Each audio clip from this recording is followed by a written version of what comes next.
भगवान श्री राम आखिर भगवान कैसे बने? आज हम दिवाली मना रहे हैं इस सेलिब्रेशन में कि रावण का वध करने के बाद उनके अयोध्या लौटने की खुशी है। लेकिन उन्हें भगवान बनाने में सिर्फ लंका को जीतना शामिल नहीं है। असत्य पर सत्य की इस विजय में वो यात्रा भी शामिल है जो उनके 14 साल के वनवास में श्री राम ने की। और ये यात्रा इतनी आसान नहीं थी, ये उतनी ही कठिन थी जितनी एक साधारण मनुष्य के भगवान बनने का सफर होता है। वनवास के दौरान भगवान राम ने करीब 2200 किलोमीटर की यात्रा की थी। इसमें उन्होंने अयोध्या से लंका तक का लंबा सफर तय किया था और अंत में रावण को हराया, यानी असत्य पर सत्य की जीत। तो आज इस ऐतिहासिक यात्रा पर चलेंगे हम साथ में। इस यात्रा के दौरान भगवान राम जहां जहां से गुजरे हैं, जहां जहां पर ठहरे हैं, वो जगहें कहां हैं, आज कैसी दिखती हैं, उन सब के बारे में आज मैं आपको डिटेल में बताने वाला हूं। कहानी की शुरुआत होती है अयोध्या से, वहीं जहां त्रेता युग में श्री राम का जन्म हुआ और वो बड़े हुए। वही अयोध्या जो कि कोसल राज की राजधानी थी। तो आज के अयोध्या के बारे में आपको क्या बताऊं, बस इतना ही कि वर्षों के बाद अब ये मान लिया गया है कि राम जन्मभूमि वहीं है। अब वहां पर एक राम मंदिर बन रहा है जिसमें रामलला विराजेंगे। अयोध्या का कायाकल्प तेजी से किया जा रहा है। अयोध्या को अब एक टूरिस्ट सर्किट बनाया जा रहा है। इसमें सीता की रसोई, कनक भवन, नागेश्वर नाथ टेम्पल, रामकोट, हनुमानगढ़ी, दर्शन महल और उसके बाद सरयू रिवर घाट को टूरिस्ट के लिए बनाया जा रहा है। माना जा रहा है कि अब यहाँ पर आने वाले लोगों को हर वो सुख सुविधा मिलेगी जिससे उन्हें लगे कि वो श्री राम के जन्म स्थान पर आए हैं।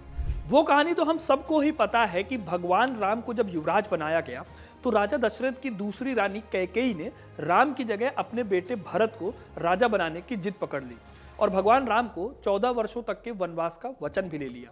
इस समय तक चारों भाइयों की शादी हो चुकी थी और भगवान राम को अयोध्या का राजा बनाने की तैयारियां जोरों शोरों से चल रही थी। इस तरह से भगवान राम को पिता का वचन रखने के लिए वनवास के लिए प्रस्थान करना पड़ा अपनी पत्नी सीता और छोटे भाई लक्ष्मण के साथ। लेकिन कौन सी थी वो जगह जहां पर वो यहां से निकलने के बाद गए? अयोध्या से प्रस्थान करके श्री राम सबसे पहले पहुंचे प्रयागराज, जो कुछ समय पहले तक इलाहाबाद कहलाता था। प्रयागराज में वो त्रिवेणी संगम के पास रुके। ये वो जगह है जहां पर गंगा, यमुना और सरस्वती नदियों का संगम होता है। कहा जाता है कि यहाँ से भगवान राम माता सीता और लक्ष्मण के साथ वनवास के लिए चित्रकूट जाने से पहले रुके थे। यहीं पर केवटराज से उनकी मुलाकात भी हुई थी, जिन्होंने तीनों को नदी पार कराई थी। प्रयागराज आज भी भारत की सबसे पवित्र धार्मिक जगहों में से एक है। यहाँ पर कुंभ मेला लगता है जहाँ करोड़ों लोग गंगा में डुबकी लगाने आते हैं। लेकिन बहुत कम लोगों को ये बात पता है कि भगवान राम का इस जगह से ये कनेक्शन भी है। प्रयागराज से चलकर चित्रकूट के रास्ते राम वन में वनवास के लिए चले गए। ये जगह आज मध्य प्रदेश में पड़ती है। यही वो जगह थी जहाँ पर राम और भरत मिलाप हुआ था। जब भरत को पता चला कि उनकी माता की वजह से भगवान राम को वनवास जाना पड़ा तो उन्हें ढूंढते हुए वो चित्रकूट पहुंचे और उन्होंने राम को अयोध्या लाने की एक असफल कोशिश की थी। आज चित्रकूट भी भगवान राम के भक्तों के लिए काफी प्रसिद्ध जगह है।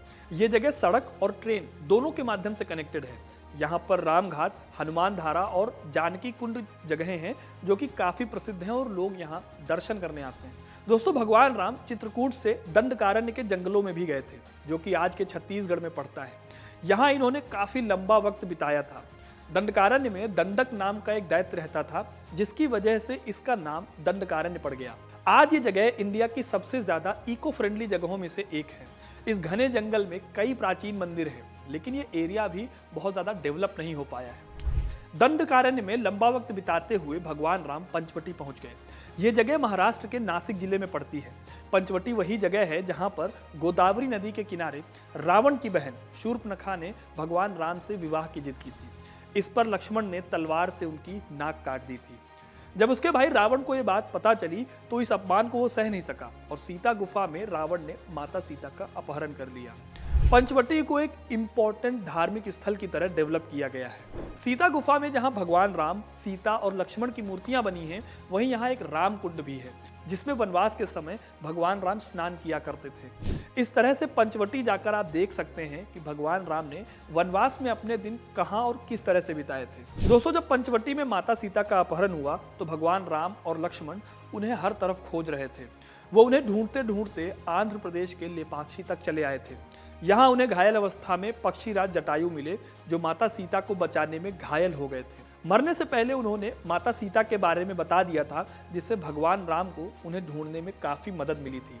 अगर आज की बात करें दोस्तों, तो लेपाक्षी आंध्र प्रदेश में लेपाक्षी मंदिर के लिए फेमस है।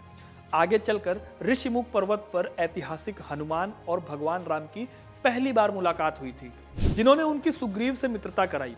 राम ने उन्हें किष्किंधा को जीतने में मदद की थी। फिर जब हनुमान माता सीता का पता लेकर आए, तो वानर सेना के साथ राम और लक्ष्मण रामेश्वरम पहुंचे।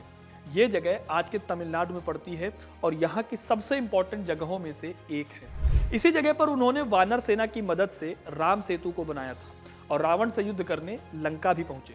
रामायण की घटना में इस जगह का बहुत महत्व है, क्योंकि कहा जाता है कि भगवान राम ने जब समुद्र से रास्ता देने का आग्रह किया था और समुद्र देव नहीं माने, तो उन्होंने ब्रह्मास्त्र का इस्तेमाल करके समुद्र को सुखाने का प्रण दिया, जिसके बाद समुद्र देव ने उन्हें पुल बनाने की सलाह दी थी।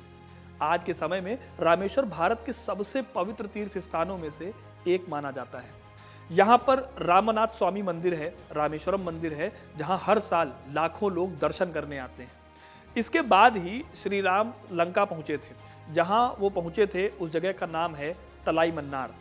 तो दोस्तों, ये थी वो जगहें जहाँ जहाँ भगवान राम ने अपने कदम रखे थे और आज भी राम भक्तों के बीच उनका बहुत महत्व है। बाकी आपने इनमें से कौन सी जगह को देखा है, कहां पर आप गए हैं, हमें कमेंट करके जरूर बताइएगा। वीडियो अगर पसंद आई है तो इसे लाइक और शेयर करना ना भूलें और ऐसे ही इंटरेस्टिंग स्टोरीज के लिए हिस्ट्री कनेक्ट को सब्सक्राइब जरूर करें। धन्यवाद।